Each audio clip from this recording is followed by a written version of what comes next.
Hello and welcome guys, very very warm welcome everyone. आप सबका तहे दिल से स्वागत है हमारे 10th और 11th सितंबर के डेली करंट अफेयर्स एनालिसिस में। मेरा नाम कुश पांडे है। दोस्तों, 9 और 10 सितंबर को G20 समिट आपका इंडिया में हुआ और इंडिया के लिए बेहद ही गौरवशाली वाली बात है। लेकिन इसके अलावा अगर आप तैयारी कर रहे हैं या आपको आम जानकारी चाहिए, G20 समिट अपने आप एक बहुत बड़ा करंट अफेयर बन जाता है। तो आज की वीडियो में उसको डिस्कस करेंगे ही, साथ में अलग से एक वीडियो आ जाएगा जो G21 पे बात करेगा, जहां पर जो याराना आपने देखा अफ्रीकन जो कोमोरोस हैं, जो अफ्रीकन रिप्रेजेंटेटिव अफ्रीकन यूनियन के, और जो हमारे भारतीय प्राइम मिनिस्टर हैं, उन्होंने गले लगे। In fact he was so ecstatic कि उन्होंने 2 बार उनसे गले लगे और अब अफ्रीकन यूनियन जो है वो G20 का हिस्सा हो गया है। G20 जिसमें 19 नेशंस हैं, एक यूरोपियन यूनियन है। अफ्रीकन यूनियन बना है दूसरा ऐसा ग्रुपिंग जो अब G21 का हिस्सा बन चुका है। इसके अलावा दोस्तों हम बात करेंगे, और ये बहुत ही पिक्यूलियर सी चीज़ है, लेकिन आज से 2 साल पहले कई एग्जाम में, चाहे वो बैंक के हों चाहे वो अलग अलग एग्जाम, तो सवाल आया था कि कौन कौन वाइफ्स आई थी, कौन कौन बेटर हाफ्स आई थी और उनका नाम क्या था। तो उसकी बात भी करेंगे। फॉर एग्जाम्पल, जो वाइफ थी आपके जापान के पीएम किशिदा साहब की, योको किशिदा, वो भी आई थी और उन्होंने एक बहुत ही सुंदर बनारसी साड़ी पहनी थी। उसकी बात भी करेंगे, लेकिन वो सारा डिटेल में डिस्कस करेंगे इस वीडियो में भी, और अलग से एक वीडियो भी करेंगे। उसके अलावा दोस्तों, सेरेना विलियम्स जैसी लग रही हैं लेकिन है नहीं। उनके बाद किसी अमेरिकन ने अगर जीता है यूएस ओपन का विमेंस टाइटल, तो इन्होंने जीता है। इनकी बात भी आज वीडियो में करेंगे। बाकी जो हमारी गवर्नमेंट ऑफ इंडिया का स्टांस है, हमारी भारतीय सरकार का स्टांस है कि अब हम मुख्य तौर पर मेजरली भारत का नाम लेंगे। वो नाम यहाँ पर दोस्तों जो है वो इंडिया ने लेना आपका शुरू किया। थंबनेल पे आपको ये पिक्चर जो है वो दिख गई होगी। चलिए शुरू करते हैं और आते हैं हमारे आज के रिवीजन क्वेश्चन, पहले होमवर्क पे। थैरोसॉरस इंडिकस डायनासोर जो कि मिडिल जुरासिक पीरियड का है, अभी हाल ही में किस पर्टिकुलर रीजन में उसे देखा गया? था डेजर्ट, मतलब उसको देखा नहीं गया, उसके फॉसिल्स को देखा गया। सेकंड सवाल, किंजल मिसाइल जो कि अभी न्यूज में था, इनमें से किसने डेवलप की है? उसका आंसर रशिया है। रशिया ने तारीफ की है न्यू डे डिक्लेरेशन की। उनका मानना है कि पिछली बार जब हुआ था बाली इंडोनेशिया में, उस समय यूक्रेन का जिक्र किया गया था और रशिया को इसके लिए एक तरह से अक्यूज किया गया था, लेकिन इस बार यूक्रेन की बात नहीं हुई। इनफैक्ट इंडिया और जापान ने बहुत ही क्लेवरली ये बात कर ले गए कि भाई अब हम आगे देखें, फॉरवर्ड देखें, पीसफुल फ्यूचर की बात करें, ना कि यूक्रेन की बात करें। तो रशिया तो काफी खुश हुआ। इनफैक्ट चाइना ने भी उसको बैक किया, लेकिन यूक्रेन, ऑब्वियस सी बात है, यूक्रेन ने उससे मना किया। मैं ऐसा कह सकता हूं, जो जब आप कमजोर होते हो, जब आपके साथ लोग कम होते हैं, जब देखते हैं कि आप के साथ बहुत लोग नहीं है, तो ऐसा हो सकता है, वो भी एक पार्ट यहां पर आ सकता है। फिर MQ-9 प्रेडेटर ड्रोन जो न्यूज में था, उसको किस कंट्री डेवलप किया है? उसका आंसर है यूएस एयरफोर्स ने। इंडिया 31 MQ-9 ड्रोन्स को इंडिया परचेस करेगा। फिर सतकोसे टाइगर रिजर्व कौन से स्टेट में है? उसका आंसर आपका उड़ीसा है। अब आते हैं हमारे क्वेश्चंस पे। आन सेन यंग जो अभी बैडमिंटन वर्ल्ड चैंपियन है, इनमें से किस कंट्री से हैं? उसका जवाब है ऑप्शन सी, साउथ कोरिया। कौन सा स्टेट है जिसने अभी हाल ही में लॉन्च किया है एक clean district ranking like called the Modi, that is most outstanding district initiative? Interesting नाम है दोस्तों, मोदी नाम है। वेल, स्टेट का नाम है आपका असम।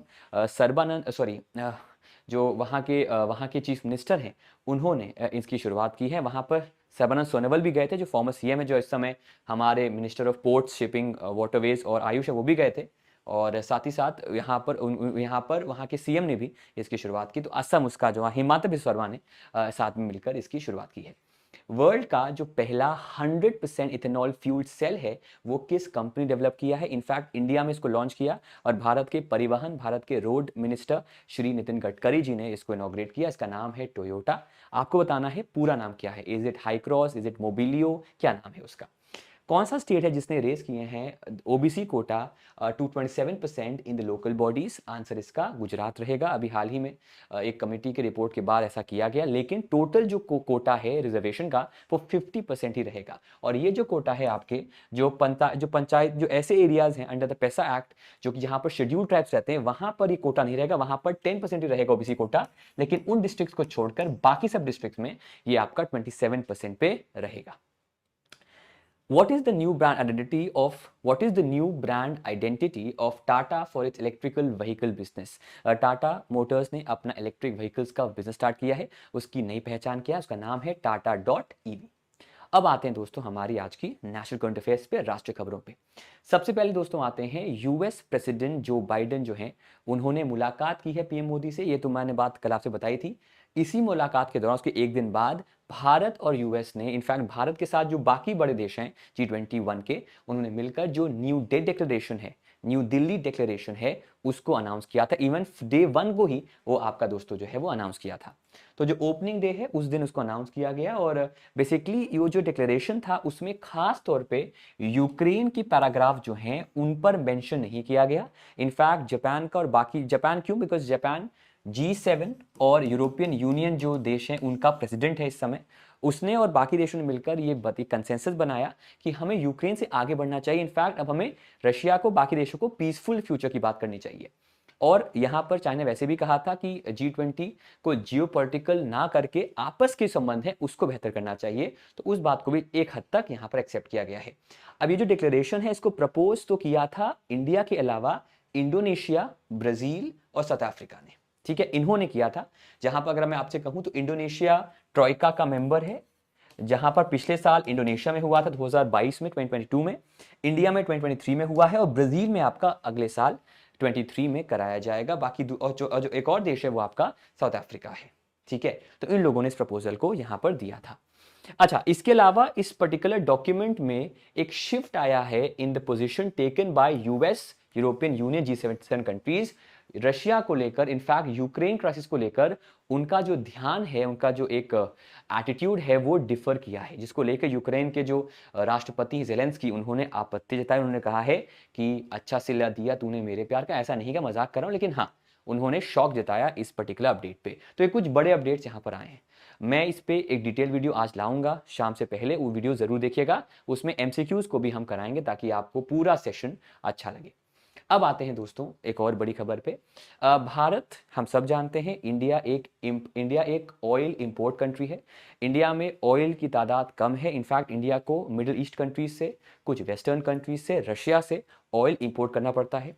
तो जाहिर सी बात है, एक बहुत ही फेमस कोट है मोदी जी का, आपदा में अवसर। तो उन्होंने कुछ ऐसा किया, उनके सरकार ने, उनके ब्यूरोक्रेट्स ने ऐसा किया है, उन्होंने कहा है कि क्यों ना हम बायोफ्यूल का यूज करें, जिससे एक ऑल्टरनेटिव मिलेगा हमें, दूसरा जो डिपेंडेंसी है on oil, on crude oil specifically, वो आपकी कम हो जाएगी। तो उसको लेकर उन्होंने प्रपोज किया है। इनफैक्ट उनके अलावा कुछ देशों ने इनिशिएट किया है मिलकर मोदी जी के साथ, और कई देशों ने ऑब्जर्व किया है इस एक्सेप्टेंस को कि भाई इसको शुरू करो। उसका नाम है ग्लोबल बायोफ्यूल्स अलायंस। ये अलायंस बहुत इंपॉर्टेंट, अगर आप तैयारी कर रहे हैं UPSC, PSC, state PSC, SBI, RBI assistant या कोई भी एग्जाम की जिसमें एसएससी भी आता है, बिकॉज इस पे सवाल बनेंगे। तो इसके लिए मैंने माइंड मैप तैयार किया है, स्क्रीन पे आप देख सकते हैं। कॉन्टेक्स्ट क्या है, बेसिकली इसका परिदृश्य क्या है, इसका बेसिक आइडिया क्या है। बेसिक ये है कि भाई इंडिया ने प्रपोज किया है कि भाई हम दुनिया में चाहते हैं, इंडिया की बात नहीं हो रही, दुनिया में चाहते हैं कि हम ग्लोबल लेवल पर जो पेट्रोल पर डिपेंडेंसी है उसे कम करें।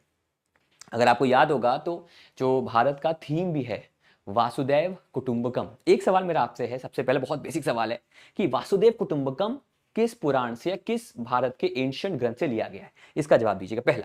दूसरा, उसी दिन फर्स्ट इवेंट था, फर्स्ट जो सेमिनार था, जो फर्स्ट सेशन था, दैट वाज वन अर्थ। उस सेशन में इसका जिक्र किया गया कि भाई हमें एक ग्लोबल बायोफ्यूल अलायंस बनाना है। अब सवाल बनता है कि भाई बायोफ्यूल है क्या। अगर हम बायोफ्यूल की बात करें तो इसे डिराइव किया गया है बायोमास से। फॉर एग्जांपल आपने क्रॉप स्टबल देखा होगा, आपने प्लांट वेस्ट तो देखा होगा, सुना होगा, यूट्यूब कर लीजिएगा, या फिर म्युनिसिपल सॉलिड वेस्ट, जो म्युनिसिपैलिटी में वेस्ट आता है ना सॉलिड वेस्ट, उससे भी एनर्जी है ना। जैसे कि अगर आपको बताऊं, गोवर्धन एक बहुत ही बेहतरीन इनिशिएटिव है जो इस पे जिक्र किया गया। इनफैक्ट कल के पेपर में आरआरबी पीओ के गोवर्धन पे भी एक सवाल आपका आया था। इंडिया की बेनिफिट की बात करें तो इंडिया बिल्ड कर रहा है एक कैपेसिटी जिससे कि बायोफ्यूल्स को वो डेवलप कर सके। कहां से? शुगर केन और एग्रीकल्चरल वेस्ट से, जिससे कि जो हमारा पेट्रोल यूसेज है उसमें पेट्रोल को ब्लेंड किया जाए इथेनॉल से, जो इसका ही एक बाय प्रोडक्ट है। मैंने आपको बताया था आज क्वेश्चन में कि इंडिया में ही दुनिया की 100% इथेनॉल ब्लेंडेड एक कार आई है जिसका नाम क्या है? Toyota high cross. तो वो भी इसी सब पहल का एक ऑफशूट है, इसका ही वो एग्जाम्पल है। अब सवाल आया कि कौन कौन से मेंबर्स थे जिन्होंने बोला हम भी साथ देंगे आपका। तो उनमें पहला है अर्जेंटीना, दूसरा बांग्लादेश, तीसरा ब्राजील, चौथा इटली, पांचवा मॉरिशस, छठा साउथ अफ्रीका और सरप्राइजिंगली यूएई, इन्होंने भी इसको एक्सेप्ट किया है। देखो यार, अगर आप हल्का सा भी जियोपॉलिटिकल फॉलो करते होगे तो यूएई के जो रिश्ते हैं इंडिया से वो काफ़ी बेहतर हैं। इंडिया के साथ उनका एक स्ट्रेटेजिक रिश्ता है, इंडिया के साथ उनका एक इकोनॉमिक कॉम्प्रिहेंसिव पार्टनरशिप का रिश्ता है। मतलब ये कि उच्चतम लेवल पर इंडिया यूएई वर्क कर रहे हैं इस समय। ये बताता है ना सिर्फ हमारे बढ़ते कद का, बल्कि यूएई के प्रोएक्टिव, मॉडर्न और प्रो डेवलपमेंट के कॉन्सेप्ट को। ठीक है। अच्छा, इसके अलावा अगर हम बात करें ऑब्जर्वर कंट्रीज की, तो उसमें यूएस, कनाडा और सिंगापुर हैं। इन्होंने भी इसको ऑब्जर्व किया। वो इसके साथ इनिशिएट नहीं किया, लेकिन उन्होंने भी इस बात को यहां पर एक्सेप्टेंस दी है। मेन फोकस जिस बात पर मोदी जी ने कई बार डिस्कस किया कि हम ग्लोबल लेवल पर जो इथेनॉल की ब्लेंडिंग है in petrol, that should be 20%। मतलब अगर 100 ml का पेट्रोल है तो उसमें से 20 ml का पेट्रोल जो है वो एथेनॉल से बना हो, ताकि उसकी हम ब्लेंडिंग कर पाए। देखिए, इससे एक नुकसान अगर मैं कहूं, छोटा मुंह बड़ी बात, तो और ये बहुत कॉमन सी चीज है, आप अपने पापा से पूछेगा, माइलेज पर असर पड़ सकता है। दूसरा, इंडिया में इंजन को कैसे डेवलप किया जाएगा कमर्शियल स्केल पे, उस पर फर्क पड़ सकता है। तो उसको देखना बनेगा कैसे इंडिया में खास तौर पे इसको एक्सेप्ट करेंगे, बिकॉज दुनिया भर में तो इसका एक्सेप्टेंस है और कई देश तो इसको कर भी रहे हैं। ऑफ द टॉपिक जाता हूं, लेकिन एक इंटरेस्टिंग ट्रिविया देता हूं आपको। फिनलैंड में पोल्यूशन और एनवायरनमेंट को बचाने के लिए 1 महीने का ब्रेक होता है। उस 1 महीने में टॉप से लेकर डाउन तक, मतलब वहां के पीएम से लेकर वहां के प्यून तक, प्यून भी अच्छा आदमी होता है, कोई भी काम नहीं करता 1 महीने। वो अपने समर होम में जाते हैं, कहीं जाते हैं, वहां पर पौधे उगाते हैं, वहां पर बच्चों के साथ खेलते हैं, लोरी गाते हैं, कुछ भी करते हैं। सोच रहे हैं, तो ऐसा इस लेवल पे वो है। हाँ, अलग बात है पॉपुलेशन ज्यादा कम है उनकी, लेकिन वो भी एक दुनिया है। काश इंडिया में ऐसा हो जाए, मुश्किल है। आगे बढ़ते हैं। फिर जैसा आप स्क्रीन पर देख सकते हैं, क्या मतलब जिस नज़र से मोदी जी ने देखा है एमबीएस को, यूएई के सर्वे उनको देखा है, ये नज़र बहुत कम लोग देखते हैं दूसरे को। तो पीएम मोदी जी जो हैं उन्होंने अनाउंस, और साथ साथ इन्होंने क्या देखा, इन्होंने कहा है सही बात है भाई, तुम लोग दोस्ती कर लो, हम तो साथ हैं। तो पीएम मोदी ने अनाउंस किया है the launch of India's Middle East Europe mega economic corridor. Economic corridor, आर्थिक रिश्तों का एक कॉरिडोर, आर्थिक रिश्तों का एक नेटवर्क, एक शिपिंग नेटवर्क, एक शिपिंग गेटवे, एक रोड गेटवे, उसको बनाने की बात यहां पर कही है, जिसको यूएस ने एंडोर्स किया है। एंडोर्स क्यों किया है उस पर मैं आऊंगा, लेकिन उससे पहले आप समझो, ये जो गेटवे बनेगा, अगर इसमें यूएस और डेवलप्ड नेशन इन्वॉल्व होते हैं, तो जो भी इसके बाय प्रोडक्ट्स होंगे, जो भी इसके फायदे होंगे, उसमें इनको भी फायदा होगा। क्योंकि अगर आपको याद होगा, इन भाई साहब को यूएस के अंदर एक एक्ट है, इन्फ्लेशन रिडक्शन एक्ट। क्या एक्ट है? एक इन्फ्लेशन रिडक्शन एक्ट, ठीक है, जिसके तहत अभी मैंने बताया था आपको 10 मेडिसिनल ड्रग्स जो हैं उनको नेगोशिएटिंग के लिए लिया गया, उनकी प्राइस को कम किया गया है। तो अगर ऐसा होता है तो यहां से भी हम चीजें लेंगे और यहां से भी इनको फायदा पहुंचेगा, अगर ये एंडोर्समेंट इसका करते हैं। इनिशिएटिव का नाम क्या है जिसके तहत एंडोर्समेंट हुआ, उसकी बात अभी मैं करूंगा। तो आते हैं हमारे माइंड मैप पे। तो सबसे पहला सवाल कि ऐसा क्या हो गया इनके बीच? ऐसा इसलिए हुआ ताकि ये लोग मिलकर जो चाइना का एक एम्बिशियस, एक महत्वाकांक्षी बेल्ट एंड रोड इनिशिएटिव है, जिससे वो एक जो उसका पुराना एक जमाना था उसके हिसाब से, जब एक पूरा एक वैली थी, पूरा एक इलाका था, एक आपका रूट था, पूरा एक सिल्क रूट, वो उसने बनाया था, तो उसको चाहता है वो करना। इनफैक्ट उसने इंडिया पाकिस्तान को भी इसमें शामिल किया है। पाकिस्तान का बहुत बुरा हाल है, उसको काउंटर करने के लिए। दूसरा, इसमें मेंबर्स कौन कौन से हैं? तो इसमें देखिए, इंडिया है ऑफ कोर्स, यूएई है, सऊदी अरेबिया है, यूरोपियन यूनियन है, फ्रांस है, इटली है, जर्मनी है और द यूएस है। ये मेंबर्स इस पर्टिकुलर यूनियन के अंदर आते हैं। अगर हम पर्पस की बात करें तो दो पर्पस है। पहला पर्पस है चुक चुक चुक चुक, मतलब रेल, और दूसरा पर्पस है शिपिंग। शिपिंग शिपिंग दोस्तों, एक बात याद है मेरे को कि आपने सुना होगा ना चीयर्स, जब दो लोग चीयर्स करते हैं, तो अगर आपने नोटिस किया होगा कि जब चीयर्स किया जाता है ढंग से, तो जो अल्कोहल कंटेंट, जनरली अल्कोहल वाले चीयर्स करते हैं, माफ करिएगा, तो उनका जो कुछ कुछ होता है वो उनके ग्लास में और कुछ उनके ग्लास में आ जाता है, अगर चीयर्स ढंग से करेंगे। वो इसलिए किया जाता है ताकि, और दोनों एक दूसरे को देख के दोनों एक साथ पीते हैं, वो इसलिए करते हैं ताकि दोनों को इस बात का भरोसा हो कि भाई जो अल्कोहल दी जा रही है वो सही है, उसमें कुछ गड़बड़ नहीं है। तो अगली बार, आप तो खैर नहीं करते हैं, आप बहुत शरीफ लोग हैं, लेकिन जो भी करते हैं वो ध्यान दें कि जब चीयर्स करें तो वो इसलिए नहीं किया कि इंजॉय पार्टी, नहीं, इसलिए किया है ताकि भाई इस बात का आश्वासन हो कि दोनों ने सही कंजम्पशन करे, किसी में मिलावट या जहर नहीं है। अच्छा, फिर आते हैं दोस्तों पीजीआईआई पे, ये इंपॉर्टेंट बात है। अब ये जो कॉरिडोर बनेगा, ये कॉरिडोर बनेगा अंडर द पीजीआईआई। किसके अंडर? Under the PGII. अब सवाल बनेगा सर पीजीआईआई होता क्या है? तो पीजीआईआई जो है इसका देखिए फुल फॉर्म देखिए दिया हुआ है, इसका फुल फॉर्म है partnership for global infrastructure investment. ठीक है, इसमें जो डेवलप्ड देश हैं, यूएस, जर्मनी, काफी हद तक यूके, जापान, ये देश जो हैं वो सपोर्ट करते हैं डेवलपिंग नेशंस को कि उनके यहाँ इंफ्रास्ट्रक्चर, चाहे रोड का हो, चाहे शिपिंग का हो, चाहे अलग अलग इंफ्रास्ट्रक्चर हो, उसको बना सके। उसके लिए उसके अंडर ही ये कॉरिडोर आपका दोस्तों बना है। बेसिकली होता क्या है कि जो ट्रेड है इंडिया मिडिल ईस्ट का और यूरोप का, उसको करने के लिए इसको दोस्तों किया गया। तो बेसिकली मुद्दा यही है कि कैसे हम जो ट्रेड है इंडिया मिडिल ईस्ट और यूरोप का, उसको इंप्रूव करें, और इसके G7 नेशंस का ये एक कोलैबोरेटिव एफर्ट है।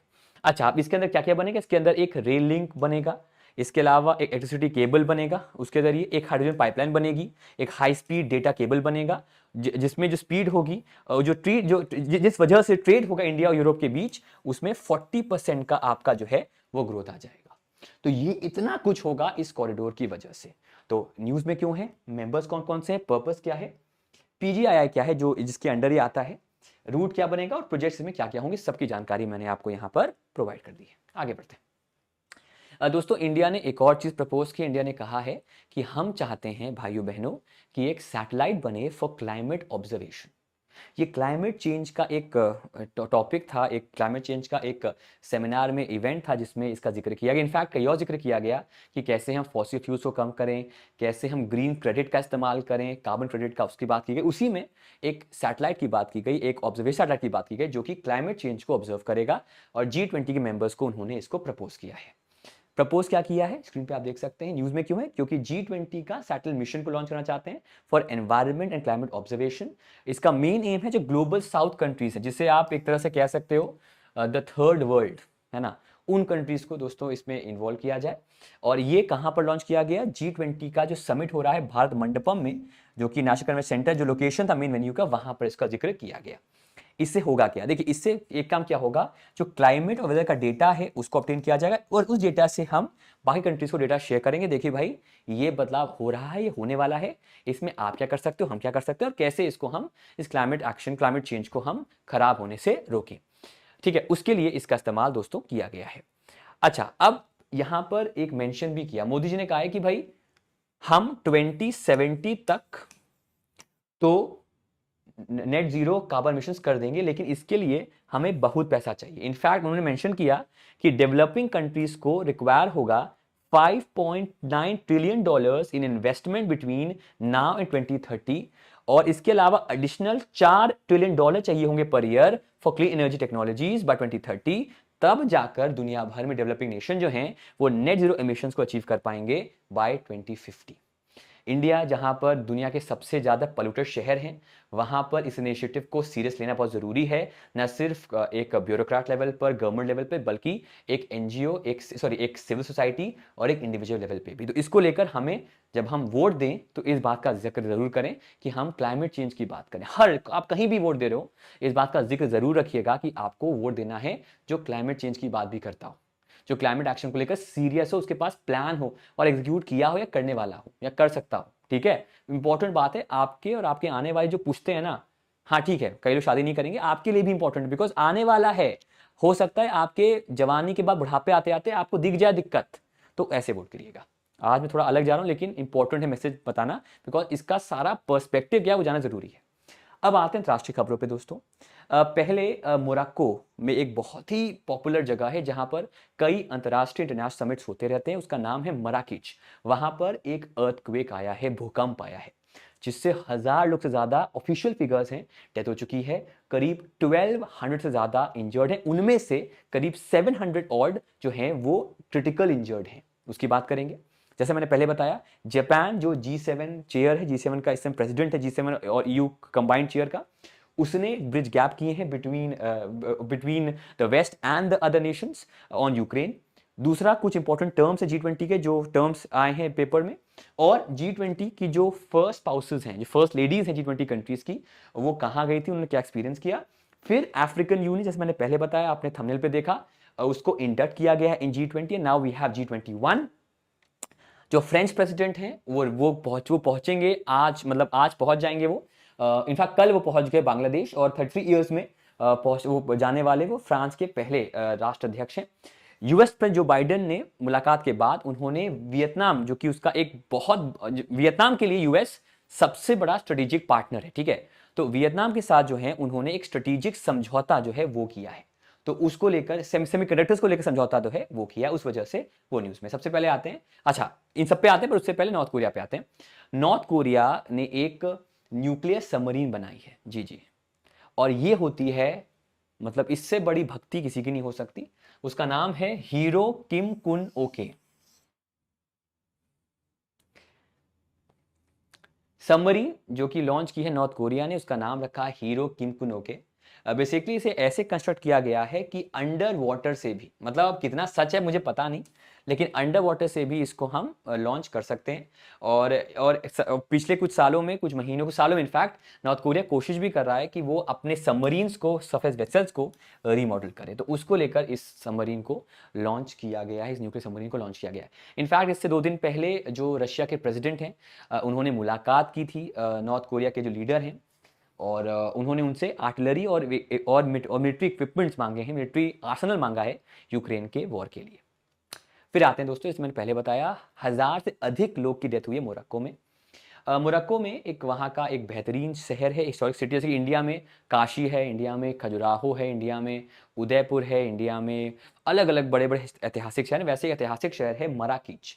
मराकीच में ये भूकंप आया है फ्राइडे नाइट को, और 1037 लोग की डेथ हुई है, और करीब 1204 लोग इंजर्ड, जिसमें से 713 लोग क्रिटिकल इंजर्ड हैं।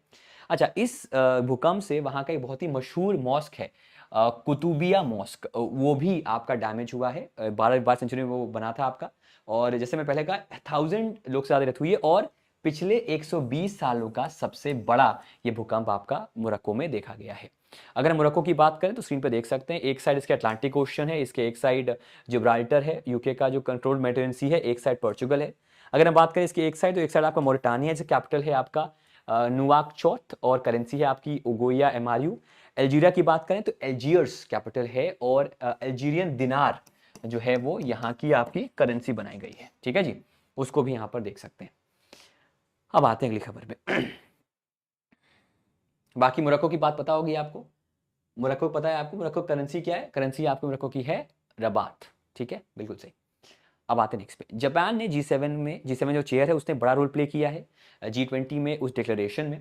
तो बेसिकली हाँ, तो उसको लेकर जापान आपका न्यूज़ में तो ऑलरेडी हम बात कर चुके हैं। इसके अलावा 2 टर्म्स आपके न्यूज़ में थे जो कि मेरे हिसाब से इंपॉर्टेंट है।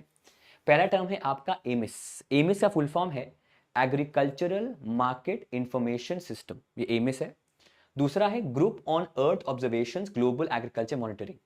हुआ क्या है कि लीडर्स ने कहा है कि वो कमिटेड है to strengthen the AMIS, that is the agriculture market information system, and the GEOGLAM, जो कि ताकि जो फूड प्राइस वोलेटिलिटी है, जो फूड प्राइस को लेकर ग्लोबल प्रॉब्लम चल रही है, उसको इन दोनों से हम सॉल्व कर सकें।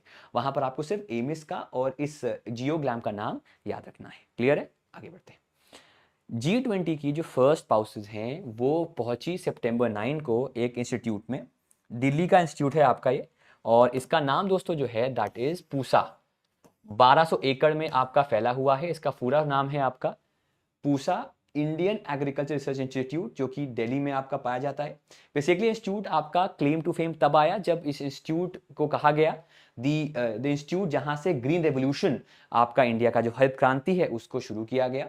और यहाँ पर यूके प्राइम मिनिस्टर की वाइफ अक्षता मूर्ति गई थी, world bank president Ajay Pal Singh बांगा की वाइफ ऋतु बांगा गई थी, ये भी गई थी। इसके अलावा क्योको जयशंकर जो कि वाइफ हैं सुमित जयशंकर, वो यहाँ मौजूद थी। तो कई लोग यहाँ पर जो हैं वहाँ पर हुए, और इनका वेलकम हुआ मिलेट्स रंगोली से इस इवेंट में, और बेसिकली शोकेस किया गया।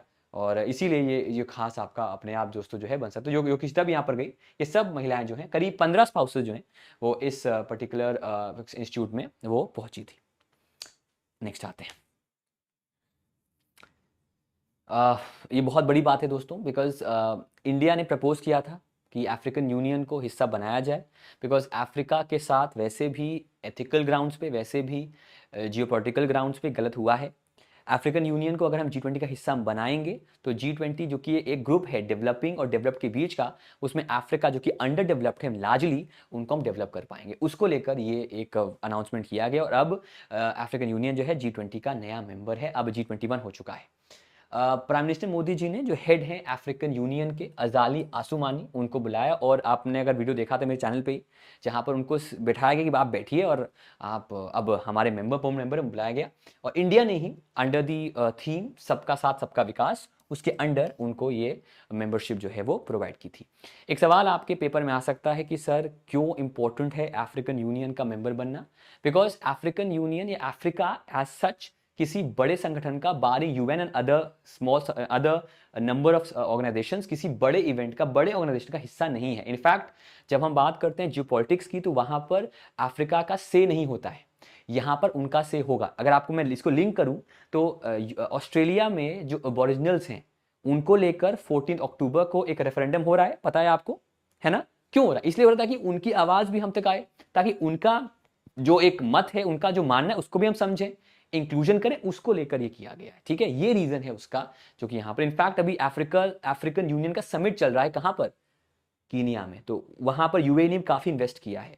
एक और रीजन दोस्तों ये है कि चाइना का बहुत इंफ्लुएंस रहा है। इनफैक्ट चाइना का एक कंसेप्ट है द चाइनीज डेट ट्रैप, जिसमें वो कंट्रीज को डेट देता रहता है और जब कंट्रीज उसे वापस नहीं कर पाती हैं, तो फिर जो चाइना है उनको, उनके लैंड को, उनके असेट्स को अक्वायर कर लेता है, उसका जो जैसा उसका मन चाहता है वैसे ही उनका यूज करता है।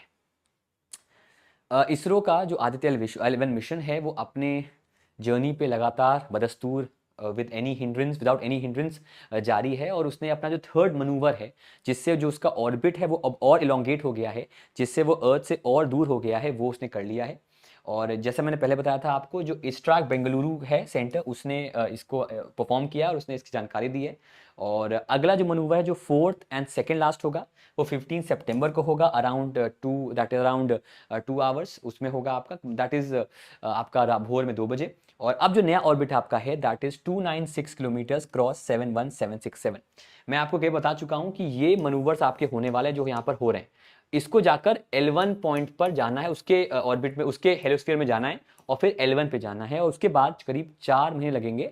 वो स्टडी करेगा सन को, और जो भी वहां पर एनिग्मास है, जो भी वहां पर कॉस्मिक एक्सप्लोजन है, उनको चेक करेगा। एक तरह से इंडिया का पहल है सन को स्टडी करने के लिए। फिर दोस्तों बॉर्डर रोड्स ऑर्गेनाइजेशन, उन्होंने 90 न्यू प्रोजेक्ट्स जो हैं उनको लॉन्च करने की बात की, और इसको सितंबर 12 को जो भारत के डिफेंस मिनिस्टर राजनाथ सिंह, वो इनको लॉन्च करेंगे। अगर हम इन प्रोजेक्ट की बात करें कहाँ कहाँ पर आपके लॉन्च होंगे, देखो यार, एक चीज़ जान लो, अगर आप तैयारी बैंक की भी कर रहे हो, एसएससी की भी कर रहे हो, समय बदल चुका है, स्टेटमेंट टाइप क्वेश्चंस आएंगे। और अगर आप ये उम्मीद करते हो कि लास्ट 6 मंथ्स एमसीक्यू या कोई टोर्नाडो, कोई या फिर कोई कैप्सूल, कोई मतलब कोई ऐसा मंथली सब्सक्रिप्शन हेल्प करता है, वो, लेकिन इस बात को याद रखिएगा कि आपको फोकस करना है डेली बेसिस पर। वो भी हेल्प करता है, लेकिन आपको डेली बेसिस फोकस करना है। नथिंग अगेंस्ट एनीवन, लेकिन डेली बेसिस पे करंट अफेयर्स आपको फोकस करना है। वही डिफरेंस क्रिएट किया जाएगा आपकी तैयारी में, डेली बेसिस पर और रेगुलर में। कोई भी बच्चा किसी सब्जेक्ट में एक दिन में या एक हफ्ते में या 15 दिन में चैंपियन नहीं हो सकता है। मैं एक्सेप्शंस की, एनॉमलीज की बात नहीं कर रहा हूं, मैं जनरल बात कर रहा हूं।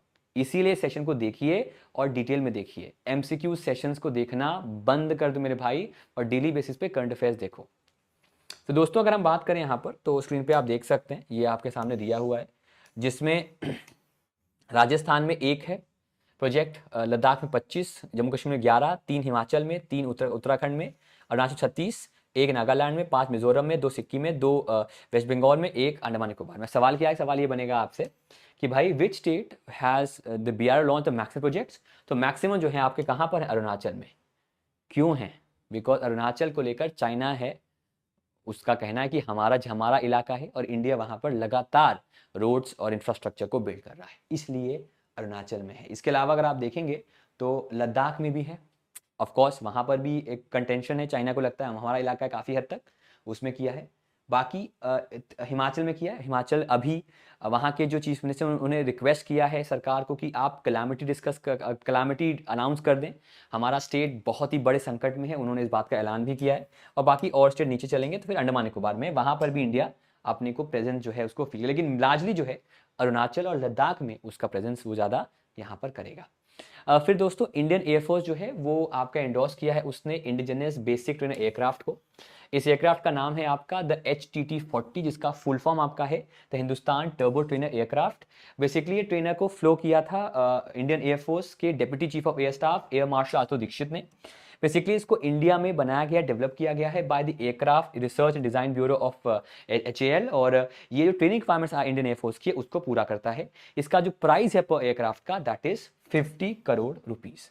यहाँ पर दो सवाल बनेंगे, HTT-40 का फुल फॉर्म क्या है और ये क्या काम करता है, ये दो चीजें यहाँ पर याद रखिएगा। फिर दोस्तों इंडियन कोस्ट गार्ड जो है वो पार्टिसिपेट करेगा 19th head of Asian coast guard agencies meeting में, जिसका नाम है SAHACGAM, उस मीटिंग में करेगा और इस्तांबुल टर्की में या तुर्की में ये मीटिंग आपका दोस्तों किया गया है। बेसिकली आज से कुछ साल पहले, इनफैक्ट काफी साल पहले, नवंबर 1999 में एक इवेंट हुआ था जहां पर एक कोऑपरेशन की बात की थी जापान ने, जो कोस्ट गार्ड्स हैं स्पेशली इंडियन ओशन के और रीजनल जो कोस्ट गार्ड्स हैं उनके बीच, क्योंकि उस समय एक वेसल था MV अलोंद्रा रेनबो, ठीक है, उसको कैप्चर किया गया था इंडियन कोस्ट गार्ड। तब से ये हुआ कि आपस में मिलकर हमें करना कि जो एक आपके पायरेट्स हैं या जो आपका सी क्राइम है उसको हम रोक सके। वैसे भी इंडियन कोस्ट गार्ड जो है वो चेयर है of the search and rescue working group का, और इससे पहले पिछले साल एडिशन हुआ था आपका न्यू दिल्ली में, और अब ये एडिशन जो है आपका इस्तांबुल तुर्की में इस एडिशन को आपका दोस्तों किया गया है। फिर दोस्तों RBI ने एक्सेप्ट किया है दीपक गुप्ता को as the head of Kotak bank. अगर आपको याद होगा तो मैंने बताया था उदय कोटक जो है उन्होंने रिजाइन किया था और उनकी जगह अब जो नए बने हैं आपके MD, उनका नाम है आपका दीपक गुप्ता। तो दीपक गुप्ता की जगह अब दीपक गुप्ता अब कोटक बैंक जो है उसके इंटरिम MD के तौर पे काम करेंगे। नेक्स्ट पे आते हैं दोस्तों, वेस्ट बंगाल के अंदर एक एजुकेशन पॉलिसी लॉन्च हुई है जो काफी हद तक to a large extent it is similar to the national education policy, उससे काफी ज्यादा सिमिलर है। कुछ चेंजेस हैं, फॉर एग्जांपल इस पॉलिसी का नाम बहुत बेसिक जेनेरिक है, बहुत आसान है, स्टेट एजुकेशन पॉलिसी। रिकमेंडेशन क्या हुआ है इसमें, बांग्ला को as a subject along with 3 language formula, जहां पर जिस भाषा में, जैसे अगर कोई नेपाली स्कूल है, नेपाली लैंग्वेज फर्स्ट लैंग्वेज, उसके अलावा एक हिंदी और एक बंगाली, ऐसा है 3 लैंग्वेज पे वहां सिखाया जाए उनको, और एक क्लास 5th से लेकर क्लास 8 तक चलेगा। इनफैक्ट उनका मानना है कि बंगाली को तो क्लास 1 से लेकर 10 तक पढ़ाया जाए। इसके अलावा जो स्ट्रक्चर दिया गया है स्कूलिंग का, वो स्ट्रक्चर आपका जो है according to the national education policy, that structure is 5, 4 + 2, 2, जिसमें कि जो 10th के एग्जाम्स हैं उनको नलिफाई कर दिया था NEP ने, लेकिन यहां पर उन्होंने कहा है कि 10th एग्जाम्स को रखा जाए। इसके अलावा उन्होंने कहा कि 8th क्लास से एक क्लास के अंदर कुछ सेमेस्टर्स हो, जिसकी 2 सेमेस्टर्स हो, एक सेमेस्टर एग्जाम आज हो जाए फिर ब्रेक के बाद सेकंड सेमेस्टर, ताकि सेमेस्टर वाइज हम उसकी गणना कर पाए। और जो खर्चा करेंगे वो आने वाले सालों में, वो खर्चा रहेगा उस वेस्ट बंगाल के स्टेट GDP का 6%। जो लोग नहीं जानते, GDP का फुल फॉर्म है ग्रॉस डोमेस्टिक प्रोडक्ट, एक इंटरनल कितनी स्ट्रेंथ है इकोनॉमी की, कितना उसका वैल्यू है गुड्स एंड सर्विसेज का, जो उसकी इनकम का पार्ट भी होता है, उसका 6% जो खर्चा होगा वो वेस्ट बंगाल अपने एजुकेशन पे करेगा। इंडिया कोशिश कर रहा है 2% पर, इनफैक्ट 2.1 पर, लेकिन यहां पर इसे दोस्तों जो है वो आपका 6% किया गया। आज बहुत ज्यादा बारिश हो रही है भाई, डर गया मैं तो यार। चलिए आगे बढ़ते हैं। फिर दोस्तों 7 स्पीशीज ऑफ रेप्टाइल्स, 59 एम्फीबियंस को रिकॉर्ड किया गया है at the Wayanad forest survey में। वायानाड कहां पर है, केरल में है। इनमें से 4 ऐसे एम्फीबियंस हैं और 3 ऐसे रेप्टाइल्स हैं जो स्पॉट किए गए हैं पहली बार। इनमें से 126 स्पीशीज जो पहचाने गए हैं, उनमें से 48 एम्फीबियंस हैं, 21 रेप्टाइल्स हैं जो वेस्टर्न घाट्स में है और जो एंडेमिक है, मतलब जो खात्मे की ओर जा रहे हैं। इंपॉर्टेंट अगर बात करें स्पीशीज का, तो पहला है स्टारी नाइट फ्रॉग, जो कि एक कॉन्स्टलेशन ऑफ ब्लू डॉट्स उसकी बॉडी पे रहते हैं। दूसरा मिनिएचर नाइट फ्रॉग है, जो कि एक tiniest frog in the country, इससे छोटा, मतलब ये सवाल आ सकता है इससे छोटा कोई फ्रॉग नहीं है। फिर एक endangered species such as Malabar torrent toad और रेड स्ट्रीम टोड, इनको पाया गया है। इसके अलावा एक और फ्रॉग है नेकेड डांसिंग फ्रॉग, बड़ा ही अजीब सा नाम है, जिसका जो पहले आपका वायनाड एरिया में था वो अब इस सर्वे में जो है बाकी एरियाज में भी जो है वो पाया गया है। तो वायनाड केरला की सेंचुरी में ये सर्वे में ये फाइंडिंग्स आपकी आई है। केरला पीएससी में आ सकता है। और अगर टिपिकल सवाल आया कि वायनाड सेंचुरी कहाँ पर है तो वो आ सकता है, बाकी बहुत डिटेल में ये क्वेश्चन आपका नहीं आएगा। फिर समिट से के दिन, समिट के ईव पर भारत और बांग्लादेश ने 3 एमओयू साइन किए। एमओयू क्या होता है? मेमोरेंडम अंडरटेकिंग रिटन एग्रीमेंट्स होते हैं। पहला एमओयू जो है वो डिजिटल पेमेंट मैकेनिज्म का है, जो कि भारत के एनपीसीआई ने और बांग्लादेश बैंक ने साइन किया है। अभी कल आरआरबी पेपर में आया था कि एनपीसीआई प्रोडक्ट्स कौन कौन से हैं। देखो देखो भाई, रुपे भी इनका प्रोडक्ट है, इनका डबल बीपीएस भी है, इनका एनएफएस भी है, इनका एनएसीएच भी है, इनका यूपीआई भी है, इनका यूपीआई लाइट भी है, ये सब कुछ इनका। तो वहां पर आंसर था आपका ऑल ऑफ दी अबव, ठीक है, वो जरा याद रखिएगा। अच्छा, इसके अलावा दोस्तों एक एमओयू आपका हुआ है जो फोकस करता है ऑन कल्चरल एक्सचेंज प्रोग्राम, जो कि इंडिया बांग्लादेश साइन किया है आने वाले 2 से 3 सालों के लिए। फिर Indian council of agriculture research और बांग्लादेश एग्रीकल्चर रिसर्च काउंसिल ने बार करने एग्रीमेंट किया है फॉर एग्रीकल्चर रिसर्च, उसके लिए एग्रीमेंट। तो 3 एग्रीमेंट जो हैं वो इंडिया और बांग्लादेश ने अभी हाल ही में आपके दोस्तों किए हैं। बाकी दोस्तों आज का जो दिन है वो ऑब्जर्व होता है as the world suicide prevention day, और ये दिन 10 सितंबर का है आज का दिन, और इसका थीम है क्रिएटिंग होप थ्रू एक्शन। ये इसका थीम आज के लिए दोस्तों जो है वो दिया गया है। गवर्नमेंट जो है वो रिवाइज करेगा इंटरेस्ट रेट्स को ऑन स्मॉल सेविंग स्कीम। ये आपकी स्मॉल सेविंग स्कीम है। सवाल आ सकता है कि please tell me out of the following which is not a small saving scheme. तो यही आपकी स्मॉल सेविंग स्कीम्स हैं: public provident fund, Sukanya Samriddhi Yojana, Kisan Vikas Patra, national saving certificate, senior citizen saving scheme और एम्प्लॉय प्रोविडेंट। ये आपकी स्कीम्स है। इनके रेट्स को हम और चेंज कर सकते हैं आने वाले दिनों के अंदर। अब आते दोस्तों स्पोर्ट्स पर। सबसे अगर हम उम्र की बात करें तो इस इवेंट में जो कि था आपका the Tata chess shield chess India tournament, जो कि कोलकाता में हुआ, सबसे बड़े प्लेयर थे, इनफैक्ट बड़े इन सेंस की एज में 39 ईयर्स के थे, और ये जीते हैं। इनका नाम है एलेक्जेंडर ग्रिश्चुक, और इन्होंने अपना आखिरी match against Arjun Erigaisi draw किया विद 11 पॉइंट्स। उज्बेकिस्तान के अब्दुल सतरोव सेकंड प्लेस पे रहे, और प्रगनंदा जो कि फेवरेट थे इंडिया की तरफ से, वो यहाँ पर थर्ड प्लेस पे रहे। इसके अलावा दुनिया के मशहूर फुटबॉलर नेमार जूनियर, उन्होंने बनाया है आपका रिकॉर्ड। उन्होंने अभी एक मैच खेला, फ्रेंडली मैच खेला, और उन्होंने 2 गोल्स यहाँ पर स्कोर किए। इसके साथ ही अब उनके 79 गोल्स हो गए हैं फॉर ब्राजील। उन्होंने रिकॉर्ड तोड़ा है for the most goals by Brazilian player Pele का। जो लोग अभी बच्चे हैं, जो लोग नए आए हैं भाई, पेले दुनिया के सबसे बड़े फुटबॉल प्लेयर हैं। वन ऑफ द प्लेयर नहीं कहूँ, सबसे बड़े मेरे हिसाब से हैं, थे, ब्राजील के ही थे। उनका रिकॉर्ड तोड़ा है for the most goals by Brazilian for playing for Brazilian team, for Brazil national team. वो अब 79 गोल्स के साथ नेमार जूनियर के नाम हो चुका है। फिर दोस्तों बड़ी खबर आ रही है यूएस ओपन से। जब आप ये वीडियो देख रहे हो सकता है नोवाक जोकोविक यूएस ओपन जीत गए हों। अगर वो जीत गए होंगे या फिर अगर मेदवेदेव जीत गए होंगे, उसका अपडेट मैं आपको कमेंट सेक्शन में कर दूंगा, या आप मुझे बता दीजिए कौन जीता है, बिकॉज ये वीडियो रिकॉर्ड होने तक अभी वो मैच चल रहा है।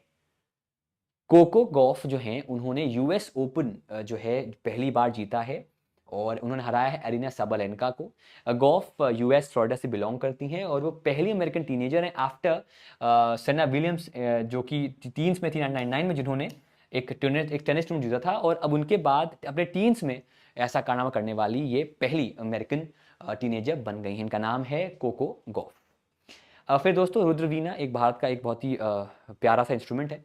उसके एक्सपोनेंट है उस्ताद अली जाकिर हादर। उनका दोस्तों डेथ हुआ न्यू दिल्ली में, और ये उस्ताद असद अली खान के डिसाइपल थे, और he and was the last exponent of the Khandar Bani style of Jaipur बीनकर घराना ऑफ ध्रुपद। और अब इनका दोस्तों डेथ हो गया है। इनका नाम है उस्ताद अली जाकिर हादर। ये रुद्रवीणा इनका इंस्ट्रूमेंट था। अपॉइंटमेंट इस समय कुछ है नहीं, इस समय कोई संगठन नहीं है, लेकिन इस समय आपका स्टार्टिंग जीके है। अगर आपने दोस्तों देखा होगा कि जब 2 इवेंट्स, एक तो जो फर्स्ट डे था जहां पर की मुलाकात कर रहे थे सबसे, ठीक है, तो वहां पर पीछे एक चित्र था, एक भारत के धरोहर का, भारत के एक हेरिटेज का, वो था आपका कोणार्क का जो व्हील है। कोणार्क का जो व्हील है, सन टेम्पल पे ये व्हील आपको दिखेगा, और इसमें टोटल 24 व्हील्स हैं, 12 एक साइड 12 एक साइड, और साथ में इसके 7 हॉर्सेज हैं।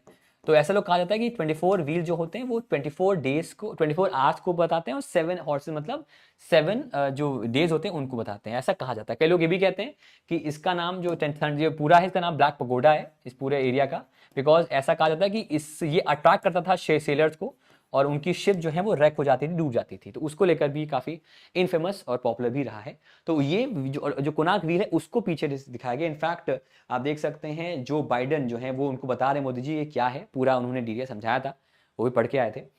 तो एक रेप्लिका है कोणार्क व्हील का फ्रॉम उड़ीसा सन टेम्पल, उसे बैकग्राउंड में दिया गया है। अगर हम कोणार्क व्हील की बात करें तो east Orissa near the sacred city of Puri पाया गया है। इसे बिल्ड किया है 13th सेंचुरी किंग नरसिम्ह देव वन ने, और ये 84 में इसे हेरिटेज साइट का खिताब, हेरिटेज साइट यूनेस्को का इसे दोस्तों जो है वो दिया गया था।